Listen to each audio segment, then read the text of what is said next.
My name is Nolan Thomas, and I'm part of Team 7 for this project. The article we're given was What Makes a Leader by Daniel Goleman. Throughout this article, you will learn that Goleman found out there were qualities traditionally associated with being a great leader and success. However, those things were insignificant. Some of those things were intelligence and determination. However, in the long run, those don't get the job done.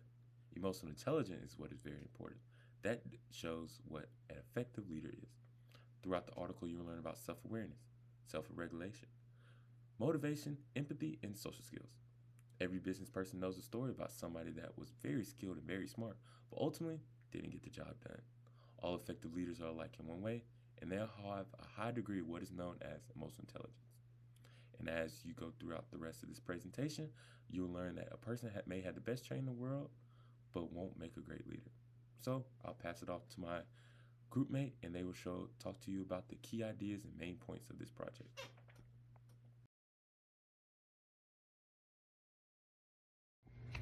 The main argument from the article is that technical skills and intelligence are important because they help leaders qualify for certain leadership positions. However, those qualities do not actually determine whether somebody will be a great leader. What truly separates effective leaders from ineffective ones is being emotionally intelligent and being able to understand and manage emotions within yourself and with others. Leaders who possess strong emotional intelligence are better at building trust, handling conflict, and motivating employees to get their job done. They also create positive workplace relationships. They are able to remain calm under pressure, communicate effectively, and understand the needs and perspectives of all their team members. Goleman identifies 5 key components of emotional intelligence: self-awareness, self-regulation, motivation, empathy, and social skills. All of these qualities help leaders inspire others, foster collaboration in their work environment, and guide other organizations toward success.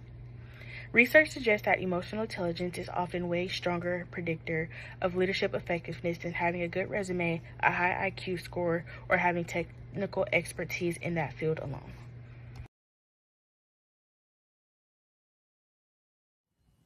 Hi everyone, I'm Jody Dyer, and for my section, I'm going to be discussing how Goleman's article connects to concepts that we've already covered in this course.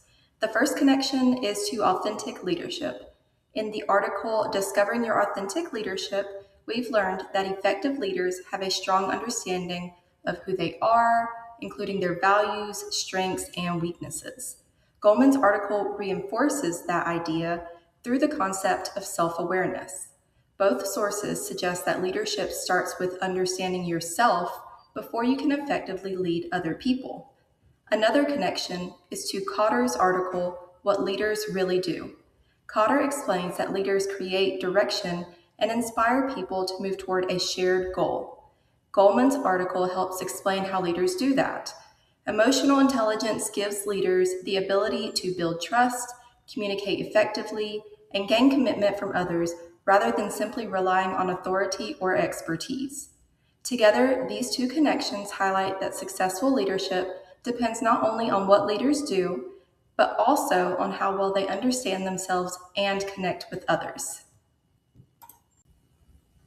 In addition to leadership theories, the article also connects to concepts from our effective team dynamics slides. We discussed how trust, communication, and psychological safety are important for successful teams.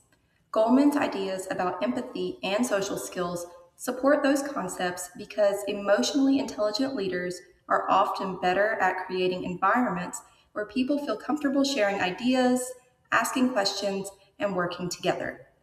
Finally, the article connects to broader organizational behavior concepts that we've discussed throughout the course videos and lecture materials. One of Goleman's main arguments is that IQ and technical skills alone do not determine leadership success. Instead, leadership is heavily influenced by emotions, relationships, and social interactions. That idea reinforces a major theme of organizational behavior, which is that understanding people is just as important as understanding the work itself. Overall, Goleman's article doesn't just introduce emotional intelligence, it helps connect many of the leadership, team, and organizational concepts we've studied so far and shows why those concepts matter in real workplace settings.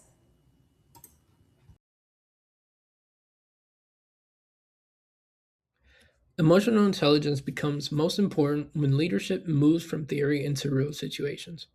A leader may understand the goals of the organization, but if they cannot manage emotions, communicate clearly, or build trust, it becomes harder for people to follow them.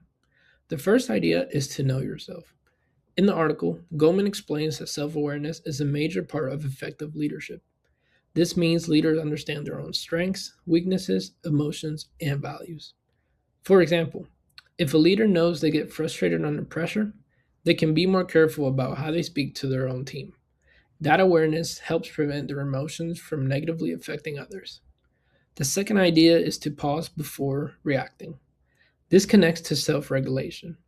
Leaders are going to face problems, conflict, and mistakes, but the way they respond matters. Instead of immediately blaming someone or reacting out of anger, an emotionally intelligent leader takes a moment to think. That kind of control helps the team stay calm and show people that the leader can be trusted during stressful situations. The third idea is to learn from setbacks. Goldman connects motivation to leaders who keep improving even when things do not go perfectly. A strong leader does not only focus on rewards or titles, they are driven to achieve and to get better. So when a project fails or a team struggles, they look at what can be learned from the situation instead of just making excuses. The last idea is to build trust. This connects to empathy and social skill. Leaders have to understand how people are feeling, read the room, and communicate in a way that brings people together. This matters in team conflict, change, and even cross cultural situations. When people feel understood and respected, they are more likely to trust the leader and work toward the same goal. So, overall, this slide shows that emotional intelligence is not just a personal trait, it is something that leaders practice through their daily behavior. How they handle pressure, how they respond to mistakes, how they communicate, and how they make people feel valued. Those are some great examples and some real world situations of most intelligence at work. Now, time for the conclusion. Throughout this article and throughout this presentation, we learned about the five components of emotional intelligence at work: self awareness, self regulation, motivation, empathy, and social skills. Through self awareness, we learn that this person knows where they're going. They know that the grass isn't always green on the other side. Through self regulation, these type of people know when to say no to impulsive urges. Through motivation, these people can get a whole workplace fired up. Some of the best leaders and that are really good with motivation are football coaches. One of my favorite is Nick Saban. He's a great leader. Great motivation. Empathy. The way to empathize with others. The way to know when somebody else is struggling and knows how to put their foot in it and show how to talk to that person. Last is social skills. This is one of my favorite. A lot of people don't think this is very important. However, throughout this article and throughout this presentation, we learned this is very important. These people are able to talk and communicate and get what they want in the end just by talking and communication. But throughout this article and throughout this presentation, we learned so much.